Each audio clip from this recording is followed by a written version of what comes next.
Hey guys, it's Sophia. Today is June 18th, 2021, and today I'm making a very short video basically on something that I think people like to talk about.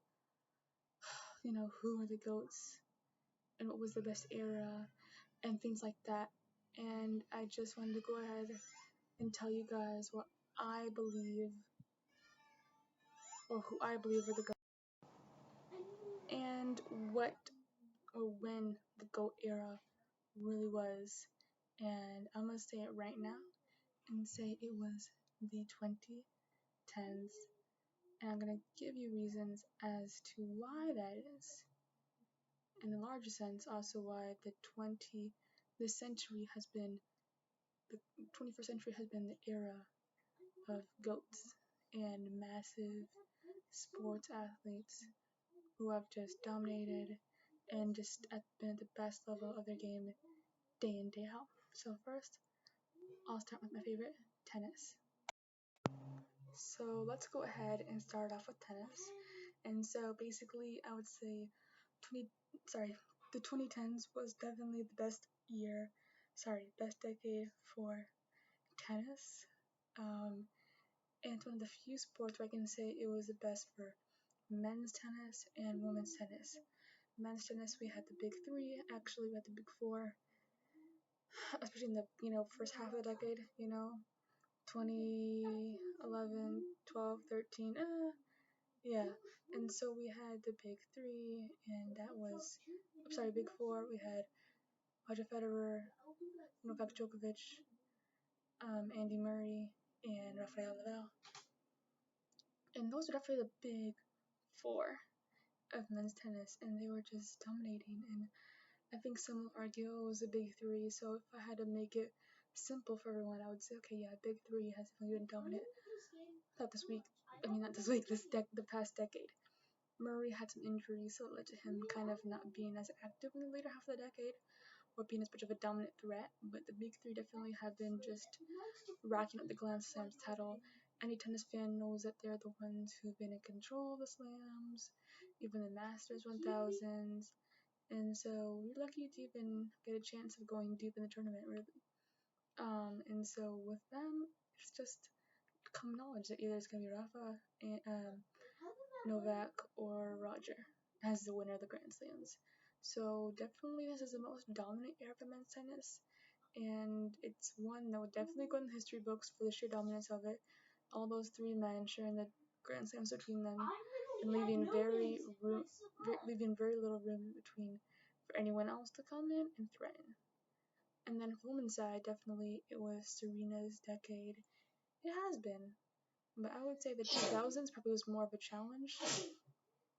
She had probably more stiff competition, like Justine Henin, Venus. Definitely those people were really on that decade, and then obviously retirements, age, what happens, happens.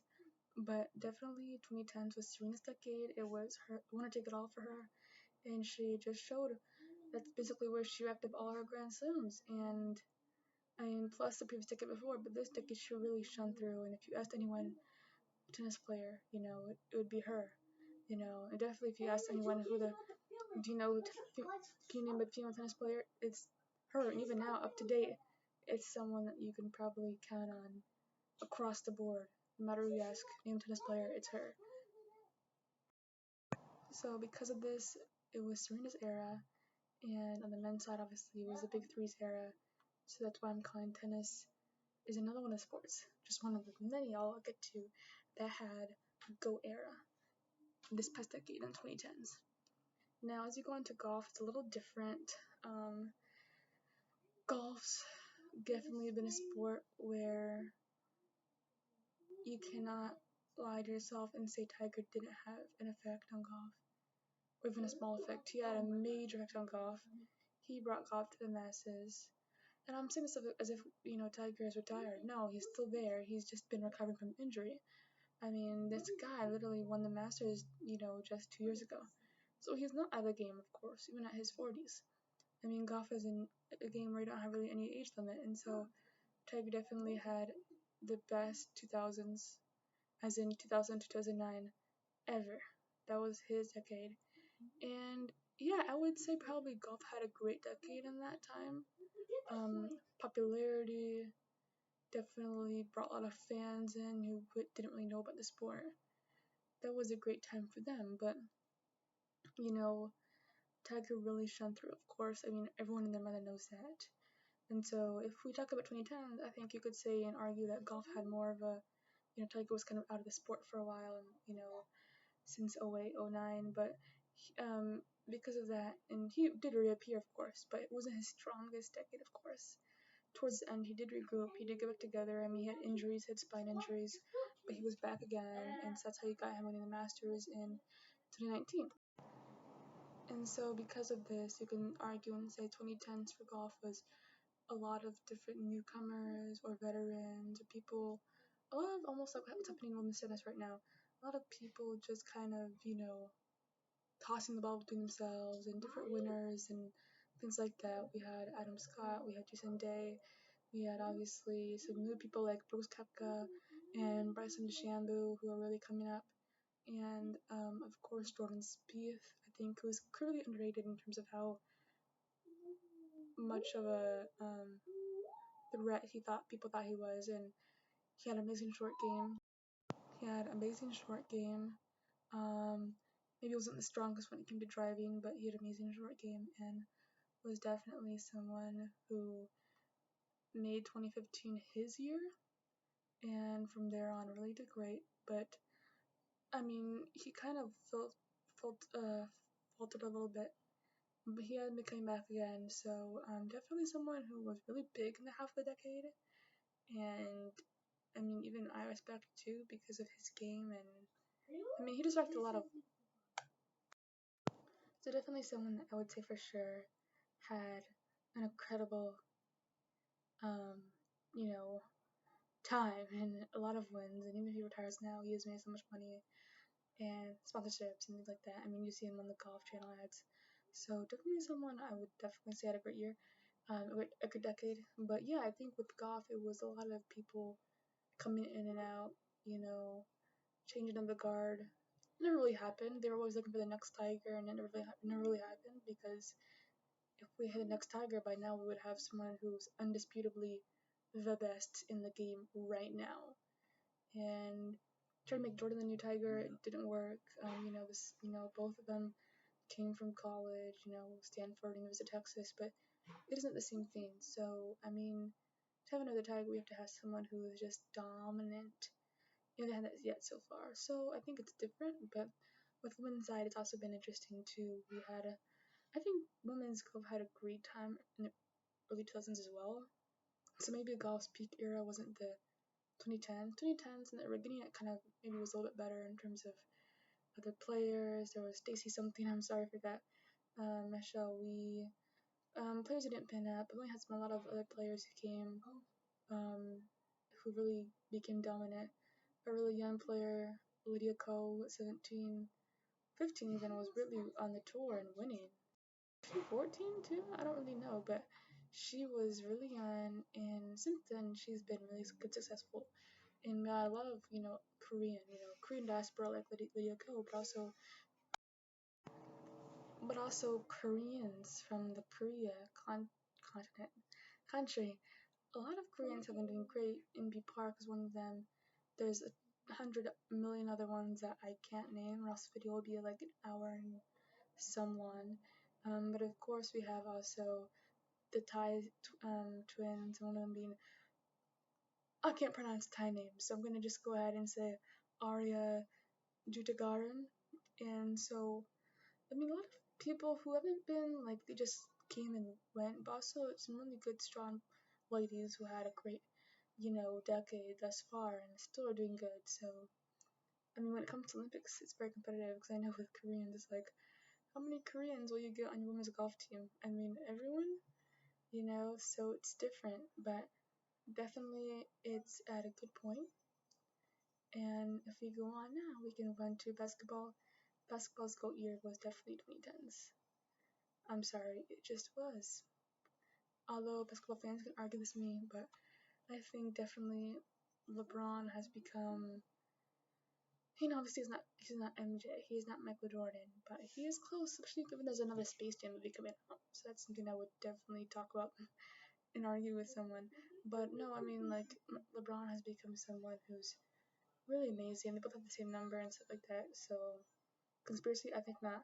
But I really think that with him, he's just being able to be successful and get rings at every city you go to is just a testament to like how amazing and excellent of a player you are. You start in Cleveland, you got rings, you get a ring. You go to Miami, you get rings. You go and you have the Trinity as well. You have Chris Bosh, you have LeBron, of course, King James, and Dwayne Wade. Now Bosh, I think, moved to the Suns, Phoenix Suns. Wade retired. He came back to Chicago, I think. But I mean, after that, LeBron kept going, and he went all the way over and brought the trophy back home to Cleveland. He wanted it come, he wanted the accolades and the championship back to his hometown of Akron, Ohio. And then after that, a great stint there, of course. And he also had a great rivalry, you know, with the Warriors. Remember the whole Warriors? Not like what Warriors are done for, but I mean, Warriors had a really strong suit. They had like Harrison Barnes at one point, and as they peaked, they really had a strong, Dante Green. Sorry, not Dante. Draymond Green, Steph Curry. We had Klay Thompson, the other guy from Brazil too. There's so many. I mean, I feel like in basketball, it's almost like made up as trios. You have a trio. Your three best, and definitely I would say that for Warriors, it was that trio of Klay, Draymond, and Steph. And just Steph driving the ball like that is just probably. And his threes, man. I mean, he's a veteran. He's been in the NBA for a while. He's been with the Golden State since the beginning, but he's a real one because he never left and he's always been there, thick and thin of it. So it shows really how much if you wait for your stuff, if you wait for what you want, it'll come to you. And rivalry was just amazing. Cavaliers and Royal Rivalry, rest in peace. Then LeBron came and shocked everyone and their mother when he came to LA. They got a finals during COVID. They won the finals, and here we are again. Yeah, I mean, he's won with every single team he's gone to. So if that doesn't tell you he's a GOAT in basketball, maybe not the GOAT because y'all want to go ahead and talk about Michael Jordan. But if he's up there, I don't know who is. If he's at number two, I don't know who is. Um, he is an amazing, undisputable, great athlete and basketball player. And also want to talk about the Spurs. The Spurs, San Antonio Spurs. We had Tim Robbins. We had he was really tall. We also had I sorry, Tony Parker, French.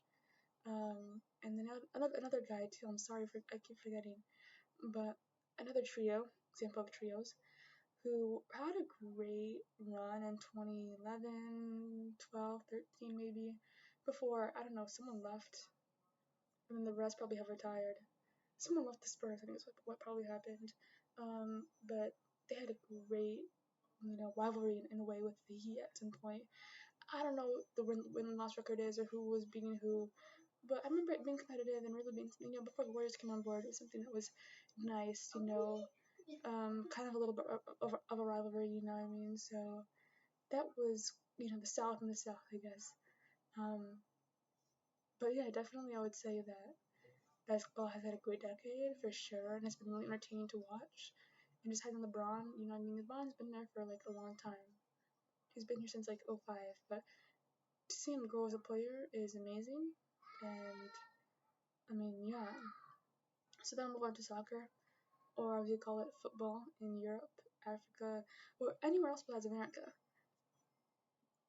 Honestly, football has had so many great generations that even say this is the best one is hard pressed, for me.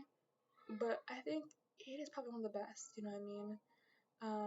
For sure, I would say having players like Messi and Ronaldo just playing at the same time, almost like having Novak, Roger and Nadal playing live, winning at the same time. I mean, it's kind of like fate, it's just kind of like, It's ridiculous how it all happens. People argue Messi, Ronaldo, who's the best one of the generation. It's an endless thing, but definitely having them too. I think the icing on the cake really is that they're both in La Liga. Messi at Barcelona and Ronaldo at Real Madrid, and the fact that they were both playing the best game ever at those respective clubs in the same country, but the top tier clubs, either a Barcelona fan or a Madrid fan when it comes to La Liga. So the fact that they were both there at the same time is like, wow, something like happening in the air, something like that. Like this, they're just so good. And having them, I think we've been just blessed to have them play each other in La Liga and have them still competing at this time. It's amazing. We shouldn't take it for granted as well. So definitely, I think it's been a great decade. Even in general, there's been so many great players. We had Neymar, who definitely, had a great breakout year, and I don't know, he had like a breakout year in 20 when he was young, maybe, when he was a bit young, 2014 maybe. At least maybe not for soccer fans, but for more maybe not known soccer fans. You've heard more about Neymar Jr. in his name, and he went to Barcelona. I'm telling you, Barcelona had a stacked team. They had a stacked team. And I would say, honestly, Barcelona had probably the most stacked team of this generation. I mean, early 2010s, they had incredible players. A lot of them Spanish themselves. That's how this team literally won the 2010 World Cup, beating the Dutch in the finals. They had Xavi, they had Iniesta, they had Messi, of course, and they had so many good players. And I don't know if they didn't have like Gareth Bale at that point, right? Sorry, that's Madrid. I'm so sorry. I'm mixing things up now. That was my next point. So I'm sorry. They had Xavi, Iniesta, Neymar, um, and Messi, of course, and some retired, not retired, but some left and whatnot. But to move on to other things, better things, but better things. It's Barcelona. Um, but I think that definitely had a great peak, and Barcelona as a whole, having people even like Ramos and Gerard Piqué, I think definitely speaks to how great the Spanish team was as well, and just Barcelona as well as maybe like a training foundational ground, and just the fact that they were just so good in producing top quality players, even the academy itself. And then I think even to right now, their opponents, Real Madrid, I think they're really strong, in terms of who they have. They have a lot of really good players that have been coming out. I think Madrid in general has done just like an amazing job in terms of really just bringing in top players and signing them on. And look at their roster right now. You have French national team players. Obviously, France won 2018 World Cup. You have people like Varane. You have people like Benzema. And you also have Luka Modric, who probably is one of the most. If I was a club manager, I'd probably be seeking after him with all my 2 ears and 2 eyes, because this guy's amazing. Look at him like, oh, he's not a soccer player, but he just dominates and just leads the team. When it came to the World Cup, he was just everywhere. I think almost like a Steph Curry of football in terms of, yeah, small in stature, but you could say that actually helps him away. He moves around really well, and I mean, not only that, but Madrid have Brazilian players, Casemiro, Marcelo, and they have really younger players too who have come. Some of them are Brazilian. Vinicius Jr. We also have Rodrigo, and we have a new signing from Austria, Bayern Munich's David Alaba, and they're just signing on new talent. And the thing I like about them is too that also like they're signing like they have great players who prove themselves, like I said before, at the World Cup stages, but also players who are young and have maybe shown their talents like U21 tournaments. Part of maybe the not Barcelona, Madrid Academy, and the fact that they're citing these really young, top new recruits, it shows that they really invest in the future. So I think they're just doing a great job, and definitely the what's it called? The future is in really good hands. In terms of players who you see are young, but you can see them being like really great, amazing players in not even a few years. And so, but yeah, I think, and just the quality of football has been great too. Um, as you know, Spain won the World Cup in 2010.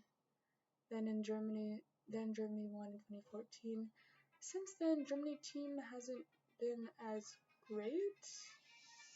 Um, hasn't been as great. I'm sorry. So I'm not sure what happened. They had great players like Schweinsteiger, Ozil, but I don't know what's happening. Ozil even left the team, so and then people like Schweinsteiger retired, and they have really good players, but I'm not sure. And Spanish team that won in 2010 is this great. They have such great players, but I don't know. Maybe they need to recruit more younger players.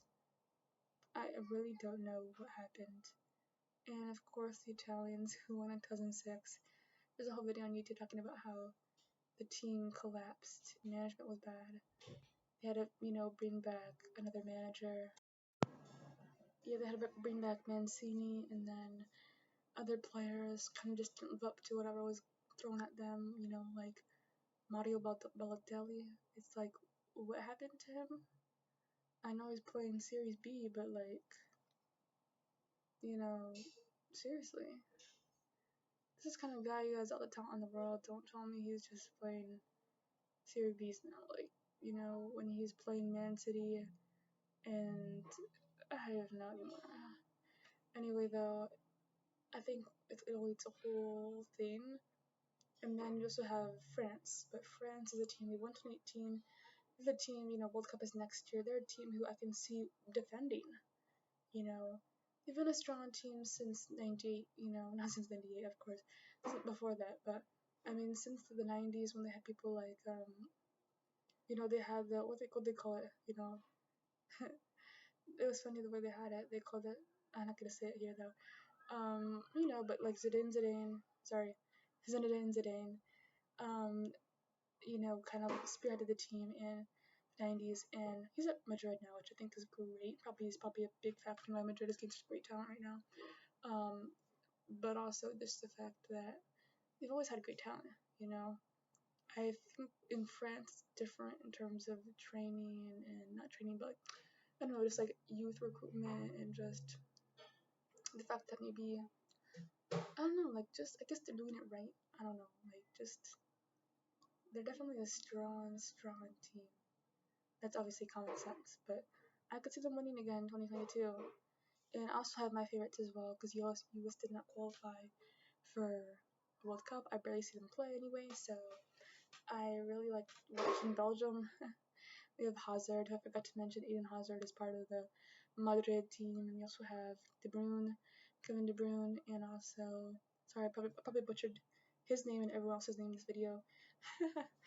And of course, Lukaku, and there's another guy too who has this afro that I love because he's had it for like the past 6 years or something.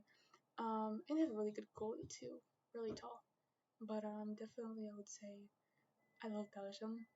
I root for them. And Portugal, I'm sorry, is a great team as well. And it isn't just Ronaldo and friends. When they won the Euro in 2016, in the final, Ronaldo wasn't even there. He was like injured. Remember, like he walked off like a few minutes after they started, or I don't know if it was before that or a few minutes after. So definitely Ronaldo is someone who doesn't carry the Portugal team. They won the Euros in 2016, and definitely someone that I can definitely a team that I think is kind of a dark horse. But when they're on, you know what I mean. Um, and then as well, you have I mean, yeah, I'm not gonna do predictions for the World Cup right now, but I think also England is also a team people have to say, oh, you didn't win with Beckham, with Rooney, um, with Gerrard, but hey, they're back again. With a bigger, better team, more all-around talent in terms of it isn't just a few people, and it's a lot of people working the teamwork, defenders. And so I think at some point to have people play in the back and not be shown and whatever, and that's a big part of the team. So yeah, and like in football, it isn't just like the quarterbacks; it's everyone else playing defense too. So, but I think with France, I just love them in terms of how they're doing. Um, they have so many good players. Obviously, they stand out with Kylian Mbappe. They also have Paul Pogba, of course, who's been there, and so many great players. Griezmann, Giroud, Benzema, Varane. Let's see. Should I keep going on and on and on? Good goalie, of course. Tutti, I think, is one of them as well. I mean, just really good players all around and solid. That's why they win. They're solid on all fronts. And England, I think, is also good too. They have really good players. Sterling and Kane, of course, probably the best player and the best British player right now. Ali, of course. I'm sorry, a little bit.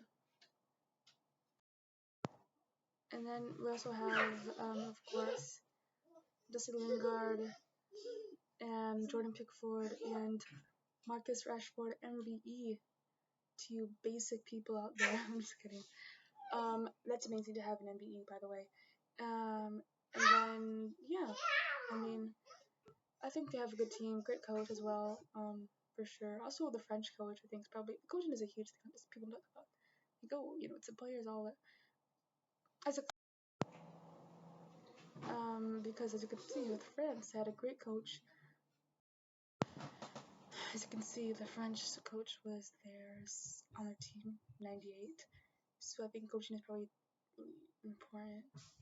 I know it's really important. People talk about enough, but coach makes a huge difference with England and France, and it's probably what they're doing right now is probably really due to great coaching as well. Finally, the women's team from the U.S. has been doing great. Remember when China was great in soccer, women's football? I mean, what happened? I think that was like early 2000s, but it's been weird. I don't know if it was the Nordics or the Dutch who've been doing great, and also in women's football, but the Nordics, Scandinavians, sorry, it's like the Vikings. But definitely, I would say women's U.S. football has been doing amazing in terms of winning back-to-back World Cups. I think we can't underestimate. They had Hope Solo, Alex Morgan, and obviously a huge person who's been part of the team has been Rapino, Megan Rapino. And of course, an amazing all-around, you know, cast and people who make the team work. And so, for sure, they inspire a lot of American girls who play pick up soccer ball. So, not pick it up, but kick around a soccer ball. So, for sure, I would say we're doing great. But yeah, I definitely would say these are my top sports. I would say I've had a great year, and that's why 2010 has been the GOAT decade. So many great players and so many great people who've been able to shine, in the background as coaches, Isn't it, just started coaching, right? Before he was assistant manager, now he's, principal manager. So yeah, definitely this is a GOAT era, and that's why the 2010s is a GOAT era. So yeah, players, coaches, everyone, and I think teams as well. Both individual sports, definitely, I would say this has been great. And lastly, I want to touch on one more theme, which is track and field events, or Olympic events. I didn't cover that, but I think I'll do it really shortly here. I mean, let me tell you right now, gymnastics, we've had a lot of African Americans who have been doing great in terms of gymnastics. Simone Biles, and the first all-around African American gymnast, Gary Douglas. But even, we have had a great team too. We've had Michaela Maroney, sorry, I maybe, sorry, Ellie Reisman, Lori Hernandez, oh my goodness. I know their names, but I can't remember it now. I'm sorry.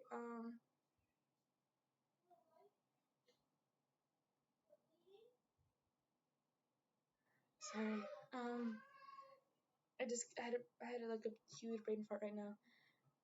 But you know what I'm talking about. The Fantastic Five, the Fab Five, the Fantastic Five, 12 and, 16. So let's see how they work.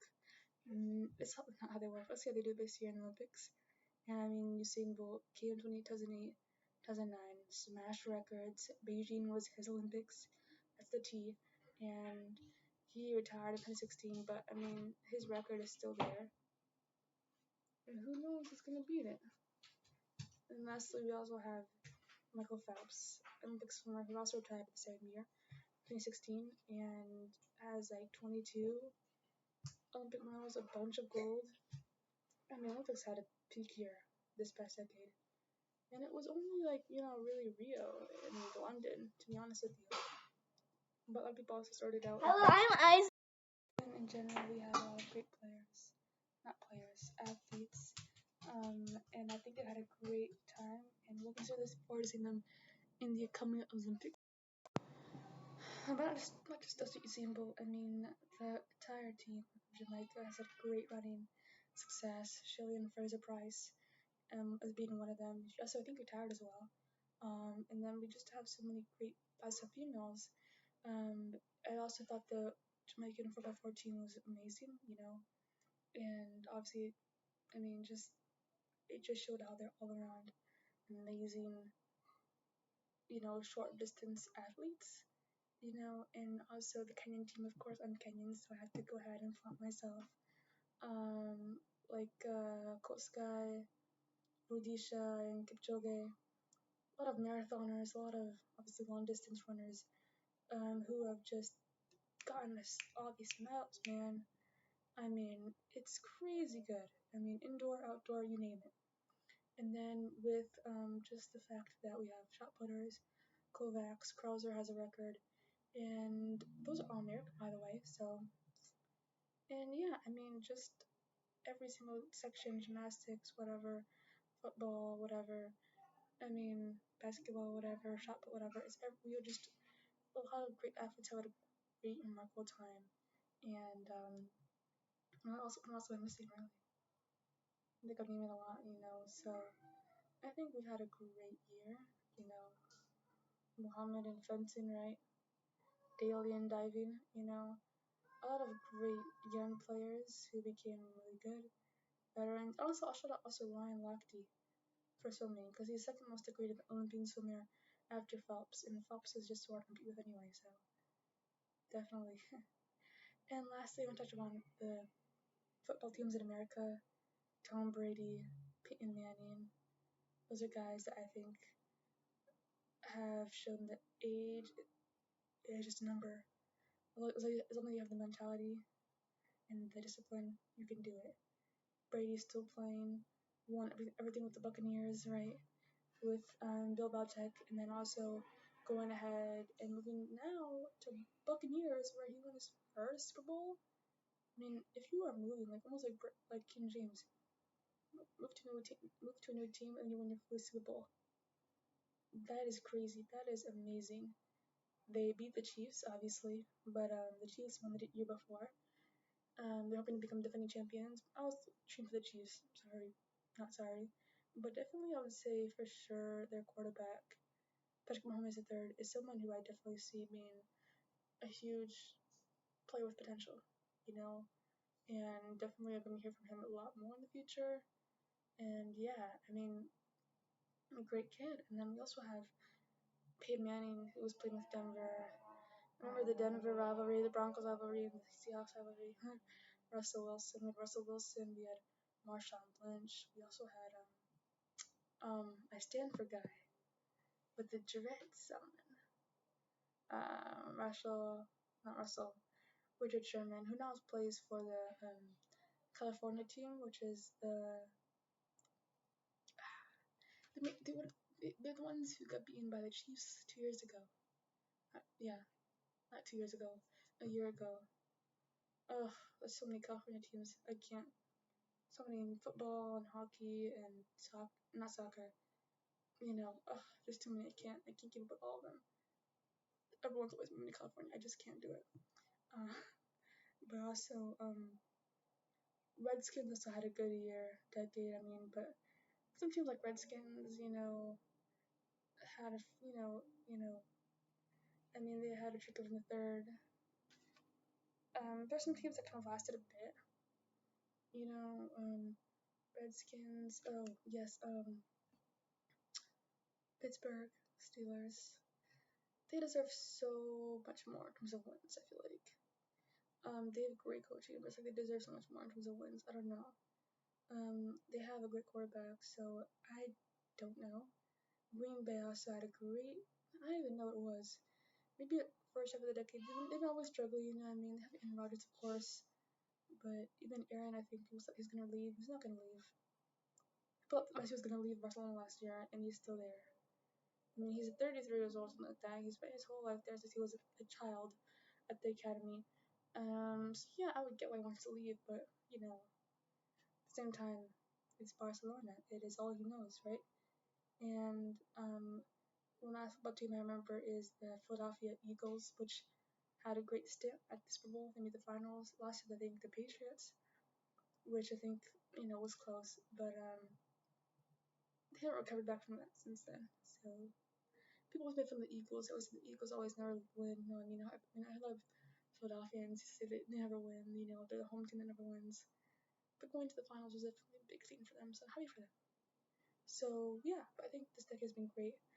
I named a lot of sports. You know what I mean? I named a lot of sports, but also winter sports, snowboarding, Chloe Kim. Remember also the other guy, Shaun White, who was probably the biggest snowboarder you ever heard of.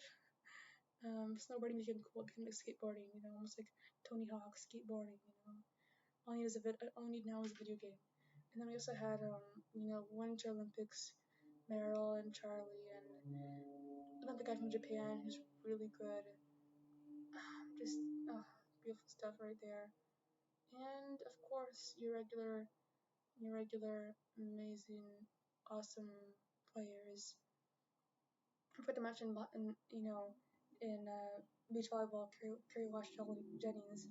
So it's only like I'm just naming them because I'm saying how they've had a really great, impactful decade, and I definitely know their names will go down in their history books as important Olympians, important athletes who made a huge impact in their field, and for them to all be alive, no matter the discipline, no matter the sport, for them to all be like, competing at the same time in their respective area of the sport, I think it's a lot to how much talent we've accrued, you know.